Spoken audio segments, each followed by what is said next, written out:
The morning was like any other in Oak Ridge Estates, our so-called idyllic suburban world. I was sipping coffee on the front porch, waiting for my son to wait for the school bus that was arriving any minute. That's when I saw her Deborah Winters, or as everyone in the neighborhood secretly referred to her, Karen, the president of our HOA. She was striding down the sidewalk with that all-too-familiar look of determination that always spelled trouble. I'd lived in Oak Ridge Estates for 3 years now, and during the time Deborah had written me up for everything, from having my grass half an inch too long to the color of blue. I'd painted my mailbox in her book it was Siren, instead of the acceptable navy blue heaven forbid being president of the Homeowners Association. She wielded her little laminated badge like a police shield, and most neighbors were too exhausted to fight her constant onslaught of violation notices and fines. "Good morning, Deborah," I said, smiling to myself, making my tone purposely warm in spite of the lump that was developing in my stomach. My son Ethan squirmed uncomfortably beside me. At 10 years old, he had already mastered the art of dreading any interaction with the neighborhood's self-appointed dictator. Deborah didn't even bother to try to be polite. "I see you're waiting on the school bus again," she said disapprovingly, her voice dripping that condescending tone she reserved for what she considered rule breakers. "I've been wanting to talk to you about that." I raised an eyebrow about my son going to school. "That's normally a good thing in most neighborhoods, Deborah." She pursed her lips clearly, not appreciating my sarcastic remark about the bus coming into our neighborhood. "The board is concerned about the noise, the exhaust fumes, and the wear and tear on our private roads. And it's an eyesore to boot. We're putting a new bylaw to a vote at tonight's meeting to prohibit commercial vehicles, including school buses." I nearly spat out my coffee. "You can't be serious. Kids need to get to school. And not all of us have the option of taking them every day. I'm a single dad with a job that starts at 8:30. "That's your own problem," she said with a dismissive wave of her hand. "And perhaps you should have considered the logistics before you moved to a more upscale area with expectations before I could get a word in."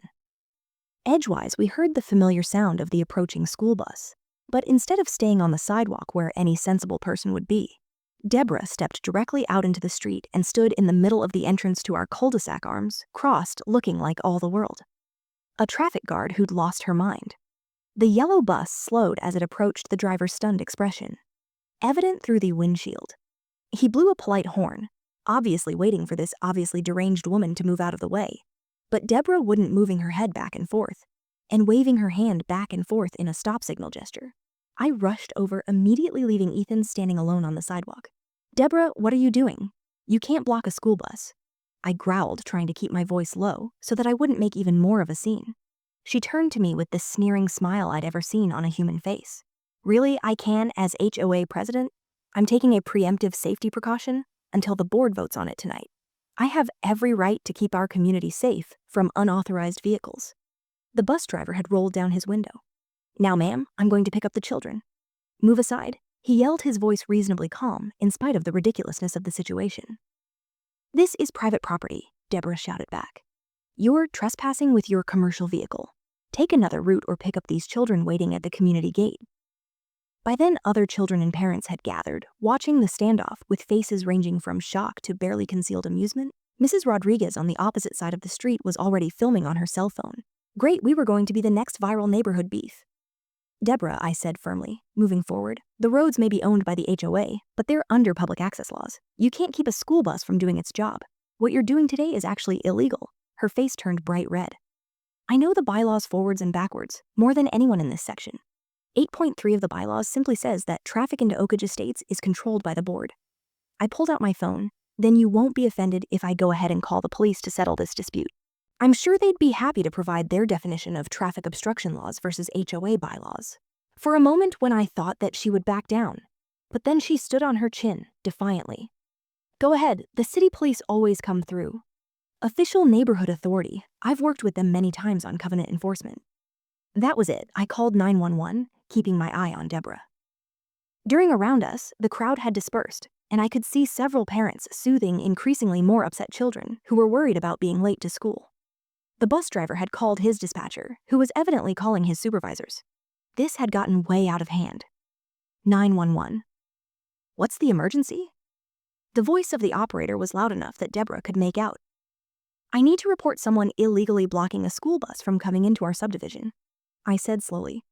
"There are about 15 kids waiting to be picked up, and our HOA president is physically blocking the bus from being able to come onto our street." Deborah's eyes opened slightly, maybe realizing finally this wasn't quite a household argument anymore. The operator asked for our location, which I gave him, with a summary of the situation. Officers are on their way, the operator assured me. Please stay on the line and try to keep the situation from escalating any further. I turned to Deborah. The police are on their way. Do you want to reconsider before they get here? This doesn't need to go any further. But Deborah Winters wasn't about to become the most feared HOA president in county history. By giving up so easily, she dug into her purse and pulled out her own phone. I'm calling our HOA attorney right now. He'll tell these officers that I'm perfectly within my rights. The ensuing 10 minutes were agonizing. The children were growing ever more restless. Parents were checking their watches and emailing work and schools as to why they were being held up, and the bus driver was now making his second phone call to his supervisors along the route Deborah was planted deep into the street. Occasionally taking a few steps to better block the bus, when the driver tried to go around her, eventually a police car turned into our neighborhood and a second following it. The crowd broke up and 2 officers walked up to the standoff, watching the odd standoff with professional restraint that didn't do much to hide their suspicion. What's going on here? The first officer asked, looking back and forth between me, Deborah, and the bus driver before I could speak. Deborah started her explanation, her voice taking on the honey-sweet tone she reserved for authority figures she wanted to impress. Officer, I'm Deborah Winters, president of the Oakage Estates Homeowners Association. I'm just enforcing our neighborhood covenants regarding commercial vehicles on our private roads. This bus has not been approved by the board to enter our community. The officer nodded patiently, then turned to the bus driver, who stated he had been driving this route for 4 years, accident-free until today. Then the officer turned to me. I kept it brief, sir. Regardless of any HOA rule, my understanding is that it is illegal to block a school bus. These kids need to get to school, and Ms. Winters is literally stopping that from happening. The second officer had been talking with some of the other parents and checking something on the computer in his patrol car. He went ahead and spoke in a low tone with his partner, and then the first officer turned to Deborah, ma'am. I need you to step aside and allow this bus to proceed on its route, he spoke curtly. Deborah's face contorted with anger. Excuse me, I've just explained that as HOA president Ms. Winters, the officer interrupted him, his tone slightly firming. HOA bylaws don't take priority over state laws regarding obstruction of educational services or traffic violation. You are now in violation of State Traffic Code, Section 4324, which specifically prohibits obstruction of school transportation vehicles. The expression on Deborah's face was well worth the entire experience.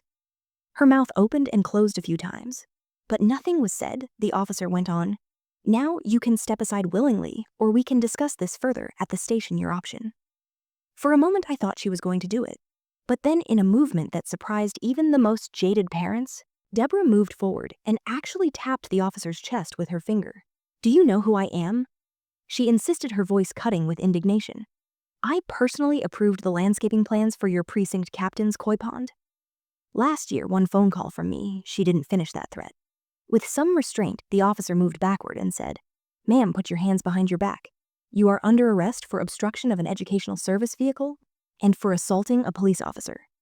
The collective gasp was heard. I was surprised myself at how quickly the situation had escalated. The officer recited Miranda rights in a calm tone as he handcuffed a now spluttering Deborah, who had gone from imperious to panic-stricken in seconds flat. This is outrageous, she shrieked as they led her towards the patrol car. I'll have all of your badges. The property values in our neighborhood will go down dramatically without strict covenant enforcement. You'll be receiving a call from our attorney with Deborah, handcuffed in the rear of the police car.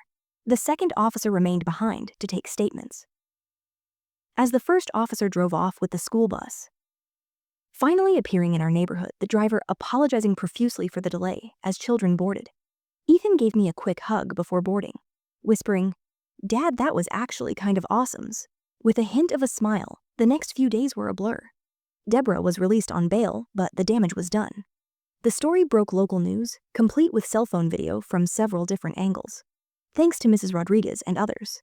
The headline, HOA president arrested after stopping school bus, spread like wildfire throughout neighboring communities. And soon regional news caught up as well. The emergency HOA board meeting that week was the best attended in Oakage Estates history. Every chair was occupied and people lined the walls of our community center.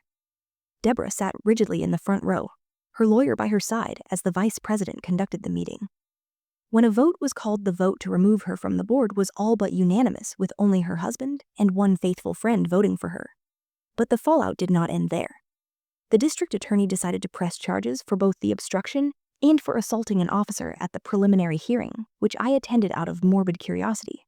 The judge was not open to Deborah's arguments of doing her job. He set a court date and told her that upon conviction, she could spend up to 1 year in jail and up to $5,000 in fines.